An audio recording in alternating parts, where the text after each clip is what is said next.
Your ultimate stop for everything sports. The Golden State Media Concepts Sports Podcast. Should I say more? From the NFL, MLB, the NBA to MMA, it's all in here. The Golden State Media Concepts Sports Podcast. Listen now.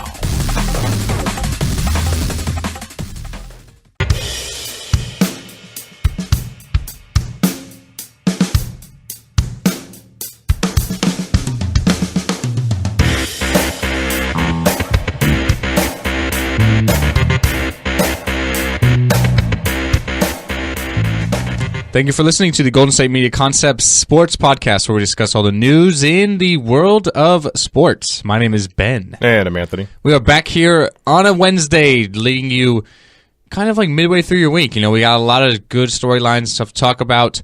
We have a lot of NBA talk. The season ends maybe like 4 or 5 games for most of these teams. So it's getting down to the wire. We got a huge game tonight. Celtics hosting the Cavaliers. Let's talk about last night. So last night, Russell Westbrook, he did the unthinkable. He got his 41st triple-double of the season, ties him with Oscar Robertson. Didn't have a great stat line. I mean, 12 points, 13 rebounds, 13 assists, but he only played 27 minutes because the Thunder just literally rolled all over the Bucks, 110-79. So Russell Westbrook now, he does need 16 more assists to average a triple-double. He did get his 820th rebound last night, so he doesn't literally need any more rebounds, although he's going to get more. Right. And then he needs 16 assists through 5 games, so 3 a game and then 1 4-game. But, I mean, he needs 1 triple-double. He's going to get it in the last 5 games. He's got 11 triple-doubles in a row now, so he's going to accomplish both of those feats. So a huge, huge season for Russ. How big is it that he's going to average 40, or not average, but get 42 triple-doubles at least and then average for his MVP case? Like, that's got to be everything, right? So, a couple of years ago, like 3 or 4 years ago, Mike Trout has been the best player in baseball for a pretty long time now. Like, he's basically doing everything that you want a baseball player to do, whether it be offensively, defensively, whatever. Problem was, one of those years, Miguel Cabrera got a Triple Crown. Yeah, 2012, I believe. And when that happened, it was kind of like, oh, okay, yeah, but Mike Trout, look how good Mike Trout is. Cool, that's awesome, that's fantastic. Also, that hasn't been done since I think it was like 1967 or something like that with Yastrzemski. So they were like, yeah, but we're giving it to him. Kind of that same thing right now with James Harden. Now, James Harden doesn't play defense, but still, like, James Harden's have a really good year. James Harden's Mike Trout in this instance. And you also have things like Kawhi Leonard or LeBron James where you can kind of fill in the whole defensive aspect in there. But I think the same thing of Westbrook average triple-double, which hasn't happened since 1962, makes Westbrook the guy that they'll probably give it to. Whether you think that's right or wrong, because, hell, if you look back to Oscar Robertson when he did that, he finished 3rd in the MVP race to Wilt Chamberlain, and then Bill Russell. And then Bill Russell was number 1. Bill Chamberlain, oddly enough, averaged 50 points, 25 rebounds, and played 48.5 minutes a game. Like, that whole season was insane by Chamberlain. But, yeah, I think the fact that he averages triple-double, basically, like, he's going to probably get – and that's only – that 16 assists is if he plays the rest of the season.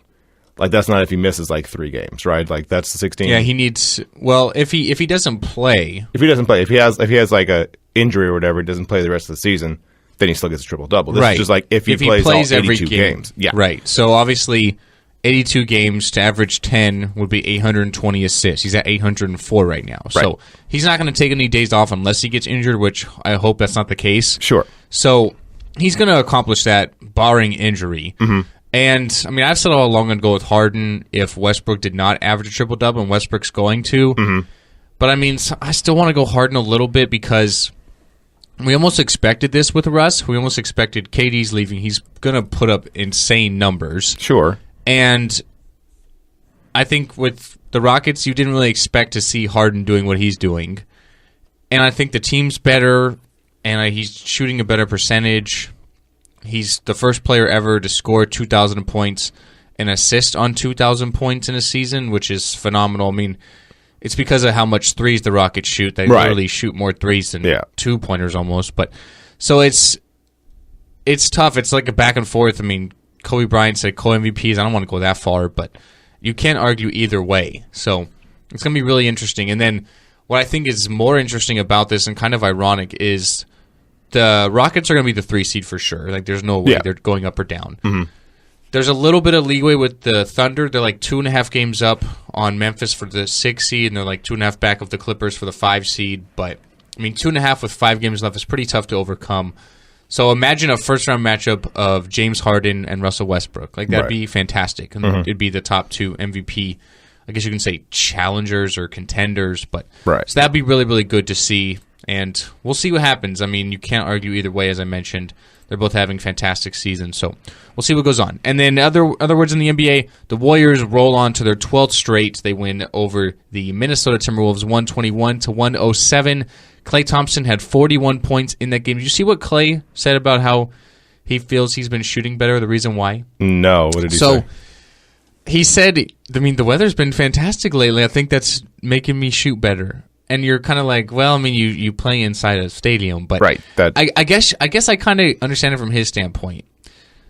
Here in Sacramento, we've been like 75, maybe like 78 and breezy the last couple of weeks. In the Bay Area, I'm not 100% sure on this, but picture like 70s and breezy. That's pretty good weather. I mean, I could live in that all day. Sure. The wintertime was wet and rainy and muggy and terrible.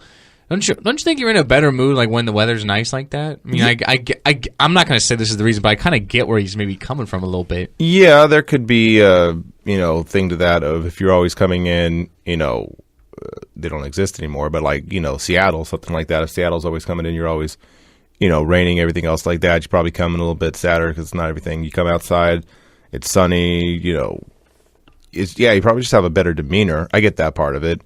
Plus, Klay is just kind of like a mellow dude to begin with. He never seems to get like too high or low. He's not someone like Draymond who always kind of is ready to like fight somebody or something like that. Like Klay's always kind of been the even keel dude of the whole group. Steph every now and then will get hyped. Draymond just stays hyped the entire time. Klay's always kind of been that one even keel, guy or something like that. So yeah, maybe stuff like that, like maybe the weather. I can at least see where he's coming from, even though when you see it, you're like, Klay, what is it? You're not playing football. What are you doing? This weather does not affect you. But like, I get weather can like alter your mood a little bit. I think it's kind of silly too, but I feel like the mood standpoint, I definitely think it makes a little bit of a, I guess you can say, impact. I mean, it's definitely something that's kind of silly, but I can kind of get where he's coming from, like I said. But the Warriors continue rolling on now, 64-14 on a 12-game winning streak. We will expect to see Kevin Durant play on Saturday, though. I think they're playing the Raptors. They're eyeing a return for Saturday for sure. So a couple games left in the season. We'll see how that goes for them come playoff time, but they're definitely rolling right along, playing really good right now. And then lastly, before the break, we'll talk about the Pacers and Raptors game. You're thinking, why would we talk about that? Well, the Pacers do win 108-90, and honestly, this was like so just like literally spot on to this player. So Lance Stevenson, if you don't know, he's back in the NBA, and he's back on the Pacers. When I read the contract they gave him, 3 years for $12 million, I was kind of like, for a guy who hasn't played literally all season long, was not even on a team, and to give him a 3-year deal for $12 million, and given his injury concerns, I was really, really surprised that was the case. But maybe it's the weather, like with Klay, or what it is with Lance Stevenson in Indiana, but he seems to do pretty well there. I mean, last night, his first game back, coming off the bench, scored 12 points in 25 minutes, shot 5 of 10, had 3 assists, couple of rebounds. But where we're going to get the real storylines is at the end of the game. So the Pacers won big. They won by 28. Or 18, I guess. And they were up by 15 with a few seconds left. They had a breakaway. Lance Stevenson goes down, shoots a layup with 2 seconds left. The Pacers, P.J. Tucker, DeMar DeRozan, not too happy about Lance's decision to do so.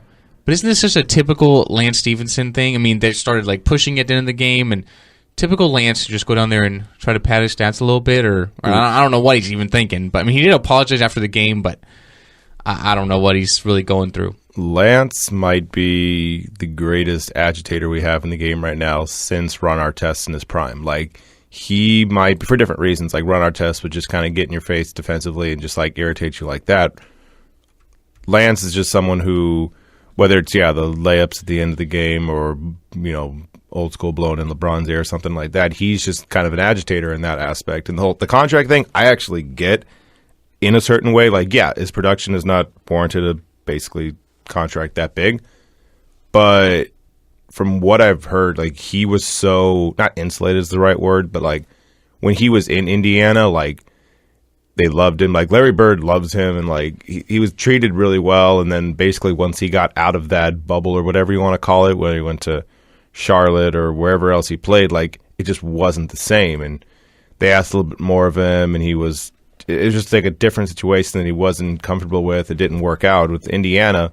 He just kind of understands what he needs to do. He's loved there. Like they still like him over there because, I mean, he kind of like reminds them of when Indiana was good, right? When they had Paul George, they had Hibbert, and all them. Yeah, he just kind of fits there. You know what I mean? Like some people just have that one team and scheme where they just kind of fit and just it works out. That's Stevenson with the Pacers. I mean, he's also 26. Like it's not like he's like 32 and like on his last legs. Like dude's 26 years old. He's still pretty young as an NBA player. Right. He's just you feel like he's been around forever because he came out of college from Cincinnati one year. Right. And he really like sort of burst onto the scene. I'll say like a la like Draymond Green-esque, like come out of nowhere, like, oh wow, like who's this guy? Like right. You know, I mean, came out of nowhere.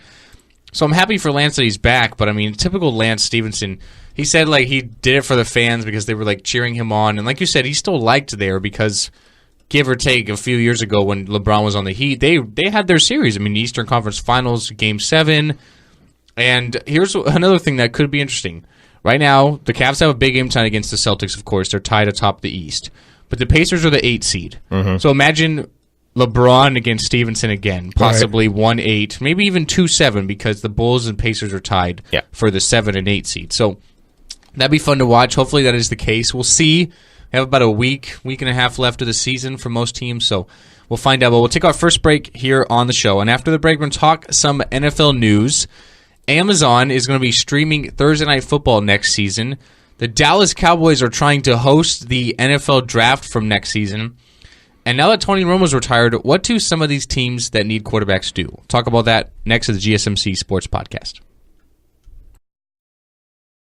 Tired of searching the vast jungle of podcasts? Now listen close and hear this out. There's a podcast network that covers just about everything that you've been searching. Hey! The Golden State Media Concepts Podcast Network is here. Nothing less than a podcast bliss with endless hours of podcast coverage. From news, sports, music, fashion, cooking, entertainment, fantasy, football, and so much more. So stop lurking around and go straight out to the Golden State Media Concepts Podcast Network. Guaranteed to fill that podcast itch. Whatever it may be. Visit us at www.gsmcpodcast.com. Follow us on Facebook and Twitter, and download us on iTunes, SoundCloud, and Google Play.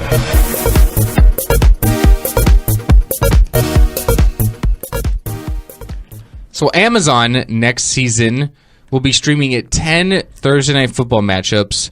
They paid $50 million to do so. So you're looking at $5 million a game for 10 Thursday Night Football matchups, which Thursday Night Football is definitely great. It's football, but it hasn't been the best matchups, I guess you can say. We seem to have some really, really boring games. But now you have Amazon really bursting on the scene. Last year, remember, Twitter paid for the same streaming deal, and they only paid $10 million. So that's 5 times as much as last year. Right. Absolutely crazy to think, but I guess you can say Amazon is definitely reeling in a ton of money. I mean, you have things like Prime, and Amazon just making over $1 billion a year. Amazon's fantastic. I love it. I order from them all the time. I am a Prime member. It's a fantastic service. So it'll be interesting to see what happens. But Amazon definitely making some plays, making some moves to get up in the NFL scheduling scheme. I mean, remember, it started really 2 years ago. We had Yahoo streamed out. It was like one game. Mm-hmm. And then Twitter, of course, last year. Now Amazon. So just becoming a bidding war of the ages. So, and then the other thing is the Cowboys are trying to host the 2018 NFL Draft at their brand new training facility, of course. They have a training facility big enough to hoist an NFL Draft in Frisco, Texas. Of course, the NFL, after moving on from Radio City Music Halls, kind of been going all over the map. Mm-hmm. We had Chicago. They're looking at maybe Philadelphia, which is going to be this year, and maybe next year. Kansas City and Green Bay are considered long shots. The favorite's definitely the Cowboys training staff. Do you like the idea of moving the draft around, or would you rather have it in one place? I don't mind moving the draft around because, if we're not going to keep it in the same place, right? If it's not Radio City Music Hall, which has been for a while, like if they're continuing to keep moving it to Chicago and places like that, like I don't care where they move it to. They can move it to Hawaii. Like it doesn't matter at that point where it's at, as long as you get some kind of like angry fan base, right? Like because, Radio City Music Hall had that stuff. The Jets would always, get their pick and people would yell.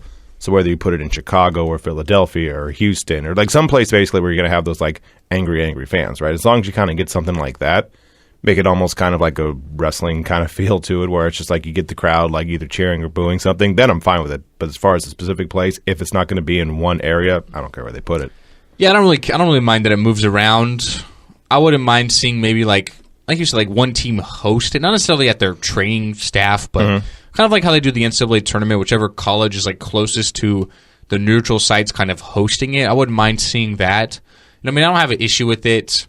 I'm sure the players would much rather go to like bigger markets because they want to go there and they're taking in the whole experience. New York was fantastic for that, but I don't really have an issue with it moving around. It's not a big deal, but I'm just so surprised at the fact that the Cowboys have a training facility, right. just a practice building big enough to hoist something like the NFL draft is just crazy to think. I mean, so much goes into that team. It's just you don't even realize. I am never surprised by anything associated with Jerry Jones. I don't care what it is. Like you could tell me anything about Jerry Jones, like he da. That sounds right. Like there's literally almost nothing you could tell me about Jerry Jones and either his facilities he plays in, the things that he does. Like there's pretty much nothing that would surprise me about that. He just seems to be. I'm trying to think. Like he's probably the most eccentric or just most extra owner we probably have right now by a mile. Like kind of in the same vein as an Al Davis, George Steinbrenner, or something like that. Like he is the number one guy with that probably. Definitely. I'd say in all the sports, really. Yeah. But I agree with you there. Do you think that, because we're talking about Amazon, stuff like that, because like it looks kind of, like you said, with Twitter last year and stuff like that, what they're doing in the NFL, like I'm assuming at some point Netflix, something like that, is going to come with something like Hulu. So like we're going to have something where soon, like you're probably still going to have stuff on local TV, like you're going to have your CBS and Fox kind of things, but they might start doing like not privatized things, but it's like they'll have stuff specifically for just the NFL Network, or they'll have it where it's just like, okay, well if you're already paying for Hulu in this aspect, here's the games right here, or something like that. Like make it really, because people don't really watch TV in the same way they used to 20 years ago, even 10 years ago. And like I can see Netflix basically saying like, cool, we're going to take all of the, Monday Night Football games, like all of them we're going to broadcast. And in order to watch it, you have to have Netflix, which will cut off a certain demographic probably. But it'll also be something where I guess the NFL will make more money because Netflix is going to pay how many ever millions or even billions of dollars to view it. So, like, I could see this thing totally flipping, 5-6 years from now to what it is right now. And you're talking about, like, we used to watch it on CBS. Like, I don't think that's going to happen probably in, like, 5-6 years. I feel like you're definitely on the right track. It's tough to say because, ever since I've even been around, it's the NFC's on Fox, the AFC's on CBS. Right. If they're intertwined, the road teams, of course, that broadcast. So it's really, really tough to say, but I feel like you're definitely on the right page. The future of television is not DirecTV and Dish. It's your Wi-Fi and a smart TV. Yeah, even Dish got messed up a little bit ago when they had, or DirecTV, because they had, we have NFL Sunday Ticket, and then we basically got more down the rabbit hole, and it was just like, okay, forget about that, we're just going to have the Red Zone. Yeah, so I feel like we're definitely on the right track. I could see that happening in the future. Like, you're a Netflix member. Netflix just bought, like you said, Monday Night Football or certain broadcasts, and that's definitely, and you're cutting off a certain demographic. But even like my grandma, she's in her 70s and she has a smart TV and knows how to operate it. So it wouldn't work for everybody, but I think it worked for some. And even the younger generation is finally growing up. So we have we're not even our own generation anymore. We have 2 generations before us, even, which is crazy to think how old I am getting. But right. So I think it's definitely changing, and I wouldn't be surprised if the NFL literally has a streaming service where you pay X amount of dollars a year and you get broadcast to, kind of like how WWE's doing. Like, you have every single Super Bowl, and that's you what I have was like say, original like shows, and then you can watch every football game in the season. Like, I wouldn't be surprised if that happened with like NFL, with UFC, with boxing. I mean, it's all there. So I mean, right? I could totally see that on like WWE Network. Like, basically, you could have something where,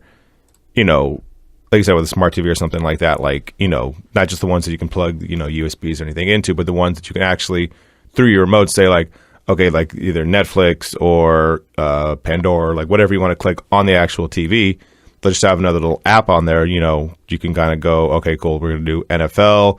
I'm going to pay $9.99 for that. I'll pay $9.99 for WWE Network. I'll pay before you know it, you're basically paying as much as you would on your cable bill because right. You have subscriptions for 10 things. Mm-hmm. And they might, eventually like merge it all together if, you have, what is it right now? Is it not Roku? I mean, Roku's probably one of them, but also I'm trying to think of the other. Or you have Amazon Fire TV. You have like all these different. Right. You have like all these PlayStation View, stuff like that. Like if you have something like that, they may partner up and say like, oh, okay, you can get NFL, WWE, MLB, NHL all for like $39.99, which is basically the same thing. So basically like a package of stuff. I honestly believe that's definitely going to happen. Yeah. It's the future, basically. I mean, everything's driven by technology now, and the internet's literally, you cannot operate on a day-to-day basis without it, which is really scary to think. But. Sure. And they even talked about, like I saw something where, like WWE Network, they were talking about when that first started, it's $9.99 to basically have WWE Network and watch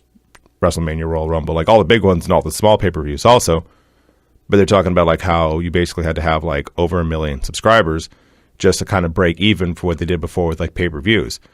And it would probably be the same thing. Like, if you lose some of your demographic, you're going to have a lot of people subscribe to these things in order to balance it out, because then you get like commercials and ads and stuff. You get things where like that balances everything out, and it will take a few years to do that. But that's kind of the way we're turning anyway with other things. Right. So I think it's definitely a possibility. Tough to say because the NFL drives in so much money, and the network companies obviously are a big part of that. But it's definitely something that could happen. So right. Real quick before we end the break here, before we go into the break, I should say, let's talk a little about some of these teams. So Tony Romo did retire, of course, going to CBS to be the lead analyst, which I was really surprised with. He's never done any broadcasting, and he's on the top.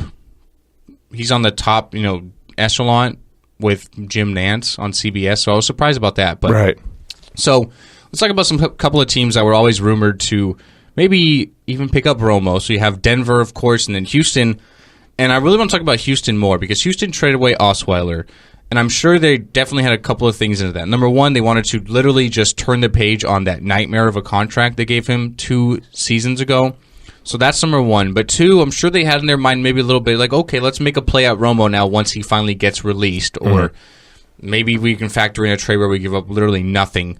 But now that's not the case anymore. So you have to look at 2 things. Number one, they could look for drafting. Obviously, in the draft coming up at the end of the month, although a lot of these quarterback prospects seem to all have at least one red flag with them. Sure. Or you're looking at a free agent, and you're looking at the cream of the crop left is guys like Jay Cutler and Colin Kaepernick. Right. So if you're like Denver or Houston, what do you do? Houston, I mean, they literally need a quarterback because the one that they had, even though he was god-awful last year, and Osweiler, he's gone, and all you have left is Tom Savage. Right. And, if you believed in him that much, you probably wouldn't have gotten Osweiler in the first place. Exactly.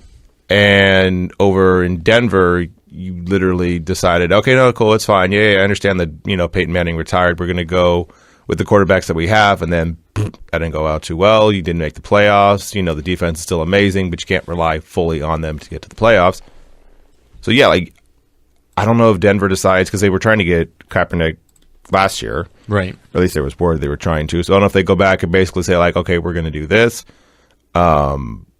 Houston's not going to get Kaepernick, and, you can figure out why. The state of Texas probably is going to take Colin Kaepernick. But, you can figure out a way to do that, whether or not they sign Jay Cutler. Jay Cutler might just stay retired. Not stay retired, but just to say, or just stay on the beach just taking butt photos. Beach. Yeah, taking Instagram photos or having Instagram photos taken of him. I think the problem is with those 2 teams also, they didn't make the playoffs, or I think in Houston case they did, but they weren't, top level teams, but they also weren't the worst teams. They're in that middle almost range. to where, yeah, you can trade up, but then you're like fully relying on either Watson or Kaiser, even though Kaiser just basically got lambasted by his coach a few days ago, basically saying he needs to stay in college longer. So thanks, Brian Kelly. Good job by you. You know, whatever quarterback you take, Trubisky, whatever, there's, like you said, going to be red flags about him. But at least with that case, you have somewhere to grow. I guess they all have potential to be really good, to where Jay Cutler and Kaepernick, you kind of know what their ceiling is. For me, I hate to say it, and the attitude's terrible, the mindset's terrible. I don't quite honestly know if he even cares about winning or not, but I'd go Cutler. I'd go Cutler for a couple of years. Cutler's not a great quarterback, but he's not terrible. He's capable. I'd go, if I'm Houston, I'm going Cutler. If I'm Denver, I'm going Cutler. You already had him and got rid of him, though, so I don't know how that would really work out. But Cutler, if I'm Houston, I'm going Cutler, because with Kaepernick, you're going to have to change your whole entire offense to move around him. With Cutler, you're not going to have to do that. And with a lot of these guys coming out of the draft, the potential is there, but the potential to also fall on your face is there. Right. So you could look to draft someone else to really benefit your team, go with a guy like Cutler for a year or two, and then start over and draft from there, because the future of the quarterback position, I'll go as early as next season, looks pretty good. I mean, Sam Darnold at USC's never really developed a QB, sure, but Darnold looks fantastic. You could maybe Josh Rosen if he has a bounce-back year at UCLA. Jake Browning had a good sophomore year at Washington. So there's a lot of guys next year that are, I guess you should say, the potential is greater than some of these guys coming out now. Yeah. So I'd look at that, because Houston are really just a quarterback away. You have a fantastic defense. You'll bring back Watt, although I don't think he'll be the J.J. Watt of 2 years ago. He's still better than not having him. Sure. You have good options at the wide receiver position with DeAndre Hopkins. Will Fuller had a good rookie season. Lamar Miller's a decent running back.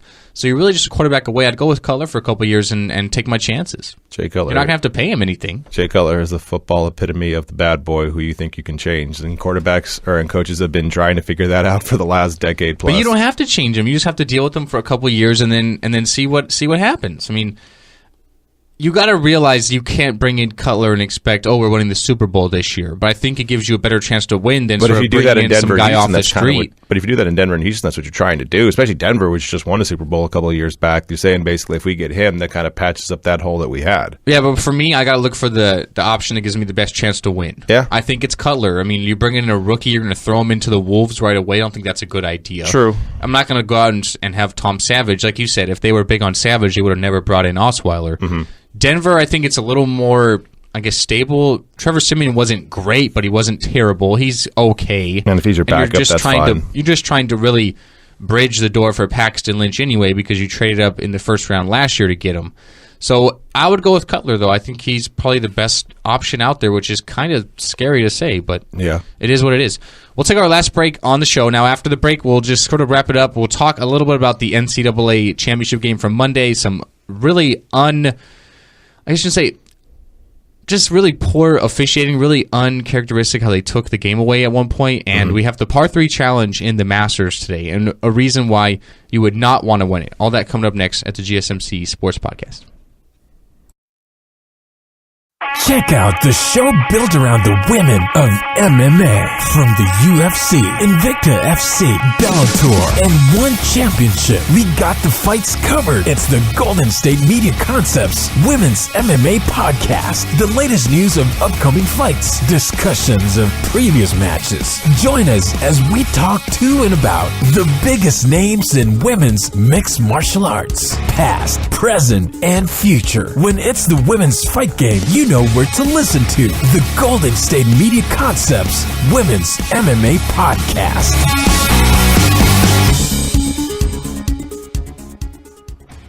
So the Masters is this weekend. Today, of course, on Wednesday, the par 3 challenge. No one that has won the par 3 challenge has ever won the Masters. Right. Would you throw it on purpose? I would try really hard, because it's the par 3. So the first shot, got this, and if it goes well, fantastic. If, I was a couple feet away, something like that, after the first shot, it would probably get in my head at a certain point and be like, oh no, oh God. Because I'm superstitious that way I am little too. bit? I'm a Packer fan, so I'll tell you this. Okay. We won the Super Bowl in 2011, so Yeah. 2010 season. Yeah. I remember I had a Clay Matthews jersey, and I got it for Christmas, and I wore it every game since I got it, and we won every single game. And then the next season, I only wore it when it was like a meaningful game, and it didn't really work out. I don't remember exactly, but that year, that Super Bowl run, I made sure I wore that jersey for every game because we were on a run. We were like the 6th seed. We had to go on the road against Atlanta and Philly and Chicago. Right. So I wore it every single game, and then we won. I was like, I need to wear this jersey. Like, yeah. No, that's the thing. Superstitions are so idiotic in some ways, but like a lot of us do it, myself included. It's like almost... It's so like common. It's a ritual in certain ways. Yeah, like I remember when I was little, like my dad, he had this little dog, this little half Shih Tzu, half Karen Terrier, that, the game was playing, at the start of the game, he'd have him like sit in a certain spot. Like it made no sense whatsoever, but it was just like you sit there, and it worked every now and then, and it didn't. But like, yeah, and even something like this, like, but I'd also be the same guy who, if I was playing baseball, right, and like I could tell it was like the middle of the 6th inning, I'd be like, uh-oh, here we go, with like a no-hit or something like that, I'd be like, uh-oh. And like I would think about it too much, and it would rattle me for a second. Like so, something like with a par 3, if I was like, if I won the par 3, I would just be like, okay, so I'm probably not going to win the Masters. Maybe I wouldn't anyways, but it would still be in my head. I'd be like, I don't think I'm going to break this trend. Obviously you want to sort of take it serious because it's the same holes you're going to be playing for the next 4 days, and you want to sort of get into a rhythm and everything. Right. So what I would do is if I'm doing really well, the last like 2 or 3. I would like screw it up on purpose so I make sure I don't win. Right. So I'm like, I'm in a good mood. I'm in a good zone. I got my swing down. Now I don't want to win because no one who's won this has ever won the Masters. There's been a couple of guys who have finished second after winning it, but no one's ever won this and won the Masters. Yeah, it'd be great to be the first one, but I'm not going to take that chance. So I would definitely throw it as well. But something else before we end the break.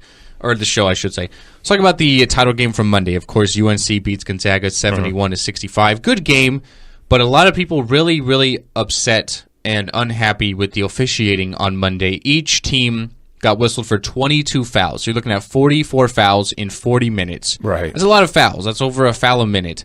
A lot of people really upset with the officiating. I felt like the game really changed when Zach Collins fouled out for Gonzaga because it was an interior game. The big guys were really battling all night. And Collins and Karnowski were really the 2 big guys for Gonzaga. And without Collins in there, Karnowski's a big guy, but he's not a shot blocker like Zach Collins is. Yeah. So without Collins in there, I feel like the game really changed because he fouled out I guess you say like 5-6 minutes left. And he's really not been able to play without fouling all season long. But his impact in the game was there when he was not on the floor. And a lot of fouls, 44 in total. I feel like in big games like this, and I'm not going to throw shade at the referees. I didn't think they did a great job. They called a lot of ticky-tacky fouls. Didn't really let the guys play. It was a physical game. But I feel like a lot of times officiating seems to get really, really tight in these big moments because they're trying... It's a performance for them as well. They're trying to really showcase themselves as one of the best in the country and get a lot of big games next year, make some more money. So I feel like in situations like this, officials get really, really tight and kind of... if you sneeze on the guy, it's a foul. So sure.